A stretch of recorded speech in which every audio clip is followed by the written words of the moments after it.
হিমন্ত বিশ্ব শৰ্মাই কৈছে যে মই এতিয়ালৈকে দুবাৰ গলো শিৱসাগৰলৈ, দুবাৰ গৈ মই পানীত জঁপিয়াই দিছো, মই অখিলতকৈ বেছি ভাল পাওঁ শিৱসাগৰৰ মানুহ। এনেকে কৈ আছে নে নাই? কৈ আছে নে নাই?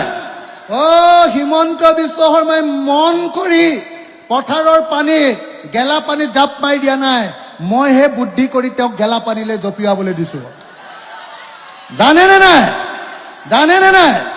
সেইদিনা তেওঁ শিৱসাগৰলৈ আহোঁতে ডিচিয়ে বনাই থৈ দিছে, বিমল বৰাই বনাই থৈ দিছে, অকল পাণ বেচালে যাব, পাণ বেচালে গৈ প্ৰথমতে নাৱত উঠিব, তাৰপিছত ট্ৰেক্টৰত উঠিব। মই বোলো ট্ৰেক্টৰত উঠি বানপানী চাই। মই ৰাতিপুৱাই গৈ পীযুষ হাজৰিকাক লগ ধৰিলো, লগ ধৰি কলো যে হিমন্ত বিশ্বক মোক ফোনটো লগাই দে। সি লগাই দিলে। লগাই দিওঁতে মই কলো যে দাদা, মোৰ একদম টাউনতে আপুনি যি চাৰ্কিট হাউচত বহিব, ডিচি অফিচৰ কাষতে আমাৰ গাৰ্লছ কলেজখন আৰু তাৰ পিছফালে থকা স্কুলখন কি ফুলাচাৰী হাই স্কুলত পানী আছে, তাত আপুনি ফটকে সোমাই যাব নেকি? বোলে সোমাই যাম। মইতো বুদ্ধিহে কৰি আছো, সোমাই যাম। মইতো জানো মই আগদিনা গৈ আহিছো ফুলেশ্বৰীত ইমান পানী, সোমাই যাম। তাৰপিছত যেতিয়া আমাৰ পাণ বেচাৰ পৰা ঘূৰি আহিলে, তাৰপিছত মাজতে ক'লে নোসোমাই নোসোমাই। মই ক'লো দাদা নোসোমালে মই বেয়া পাম কিন্তু।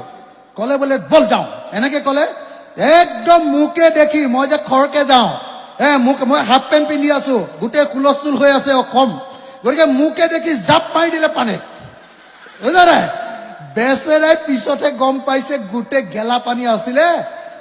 তেতিয়া জাপ মাৰি দিওঁতে পানী চিটিকনি যেতিয়া মুখত পৰিছে, তেতিয়াহে মই হিমন্ত বিশ্বক দেখিছো। হিমন্ত বিশ্ব শৰ্মাই মুখত হেৰি লগাই, পুৰা কি কয় এইটো, কি কৰে এইটো, মেকআপ। মেকআপ একদম মেকআপ কৰা গোটেই 3 চকল মান আছে, ওপৰত এটা বেলেগ, মাজত এটা বেলেগ, তলত এটা বেলেগ।